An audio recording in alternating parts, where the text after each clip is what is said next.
আলেম ওলামারা আমাদেরকে ঠকাইছে, আমাদেরকে হক থেকে বঞ্চিত করে এদেশে যারা হক প্রতিষ্ঠা করতে চায় সেই হক তো এদেশে কোনোদিনই প্রতিষ্ঠা হবে না।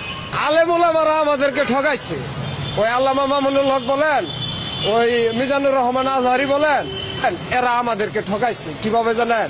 যে ওনারা বলে যে খেলাফত এদেশে প্রতিষ্ঠা করা হবে, হযরত উমর রাদিয়াল্লাহু আনহুর শাসন ব্যবস্থা বাংলাদেশে আনা হবে। তো হযরত উমর রাদিয়াল্লাহু আনহুর আমলে তো একটা পাহাড়ে একটা দুর্গম মানুষের খবরও তিনি জানতেন। আর আমরা যে চোখের সামনে রিক্সা চালক নিপীড়িত হইতেছি, ওই আলেম ওলামারা তো একদিনও কয় না। আমাদেরকে হক থেকে বঞ্চিত করে এদেশে যারা হক প্রতিষ্ঠা করতে চায় সেই হক তো এদেশে কোনোদিনই প্রতিষ্ঠা হবে না। আল্লাহ পাক তো এই 2 নম্বরই পছন্দ করবে না।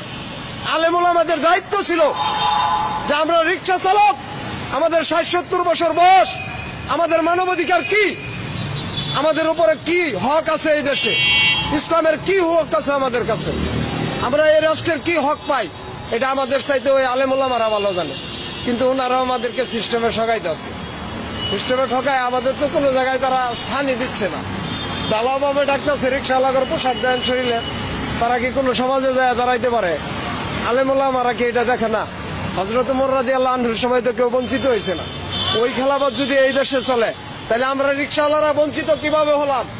আল্লামা মামুনুল হক কি জানে না? উনার মার্কা হইল রিক্সা। আল্লামা মামুনুল হকের মার্কা হইল কি? রিক্সা। তো এই রিক্সার চালক যে দুরবস্থা, এটা কি উনি জানে না?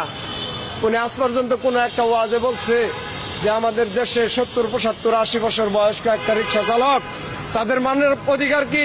আল্লাহ প্রদত্ত ভূমির কি অধিকার তারা পাইছে? তারা কি বলবে না?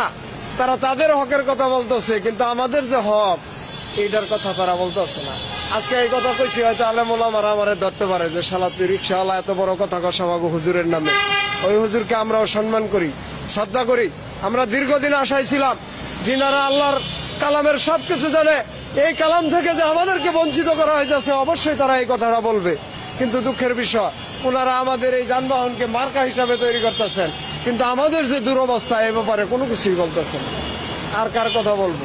আমি তো শেখ হাসিনা, খালেদা জিয়া, অমুক তুমুক কারো কথা বলি না। কেন?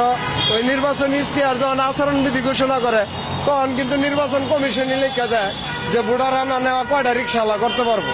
তাহলে এটা কি ওই এমপি মহোদয়রা জানতো না? তারাও জানতো। তো সবাই মিলে একটা জাতিকে ঠকাইতেছে। আমি একলা বলে কি এটার পার করতে পারবো? তারপরে আমার যতটুকু সম্ভব আমি বলতেই থাকবো। কেন? আলেম ওলামাদের উচিত যে আমাদের নিয়ে কথা বলা।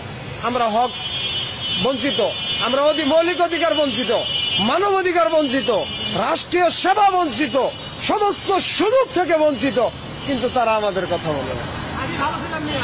তারা আমাদের কথা বলে না।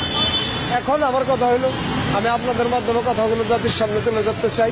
আমি কারো উপরে অভিযোগ করতে চাই না, আমি কাউকে দোষারোপ করতে চাই না। যেহেতু দেশ নতুন ভাবে স্বাধীন হয়েছে, এই নতুন দেশ, নতুন স্বাধীনতা সবাই সমানভাবে ভোগ করবে। আমাদেরকে বাদ দেওয়ার যে পায়তারা করা হইতেছে, আশা করি জাতির সামনে এই পায়তারা দেশবাসী মেনে নেবে না। যেহেতু আমরা তাদের দুর্যোগে পাশে থাকি, সমস্ত দুর্যোগে আমরা তাদের পাশে ছিলাম। এই যে করোনার মধ্যে যে দুর্যোগটা ছিল, বাবার লাশ পোলায় ধরতে চাইছে না, আমরা কিন্তু হাসপাতালে নিয়ে গেছি। ওই নিউরো সায়েন্স আগারগাঁও, ওই মুগদা মেডিকেল, ওইসব জায়গায় কিন্তু আমরা নমুনা নিয়ে গেছি।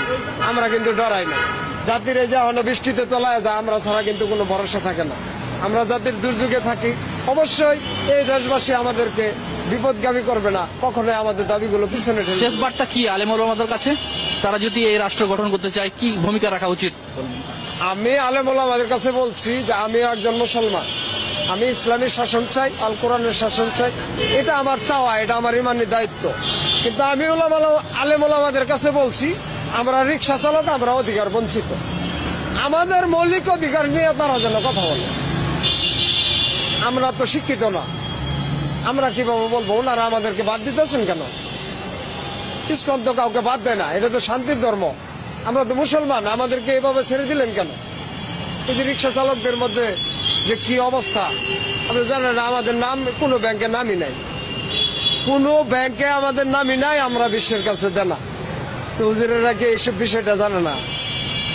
হুজুররা কি এই পলিসিটা আমাদের সামনে কোনোদিন তুলে ধরছে?